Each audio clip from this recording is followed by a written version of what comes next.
Okanike sisekulo elinqaku, iJohannesburg Social Housing Company iqhwabele izandla eCity Power ngokucima umbani kwenye izakhiwo zayo iCliptown Square Complex ngenxa yokucweba.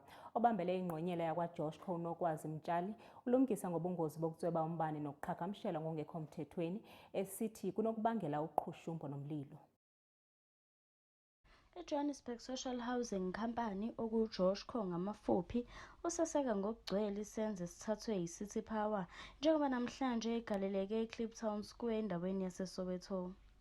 Kanti isikhulu esiphezulu esibambile unkosikazi Nokwazi Mtshali ugcizelela ukuthi ukuxhunywa kagesi ngokungemthetho kungadala izimo eziyingozi njengokusha kukagesi, ukucishwa kagesi noma ezinye izingozi zokuphepha ezibeka impilo yawo wonke umuntu engcupheni. We need to maintain safety of this particular property. Our residents live here. We've got children. All our tenants need to be in a safe and secure environment, and we are here to make sure that we are definitely making sure that people understand that we support the action in terms of the eradication of these illegal connections, and we are sending a strong message, not only just to here in this particular facility, but any other facility that is managed by ourselves, to make sure that all these illegal connections, are eradicated, and we will be going out to make sure that all the audits that are conducted within the particular properties, if there is any allegation that there are illegal connections, that we are making sure that we are in support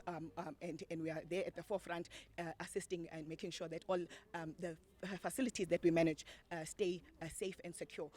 Ubese bika nokuthi kunomthelelo omubi kwingqalasizinda kagesi uthi Joshco izokwenyusa ucwaningo mabhuku endaweni zawo ukuze kuqedwe ukuxhunywa okungekho emthethweni kagesi. Kubalekile ukuthi abahlali babe compliant.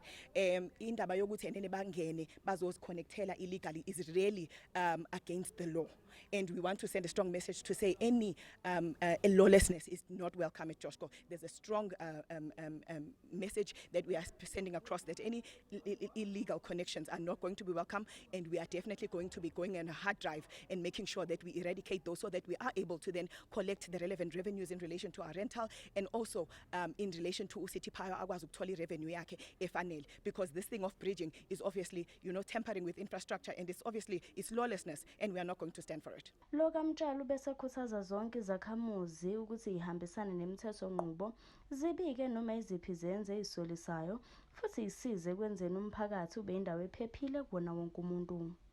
Kanti ezindabeni zeSoweto TV nginguNobuhle wakwaNdlovu ngiseSoweto.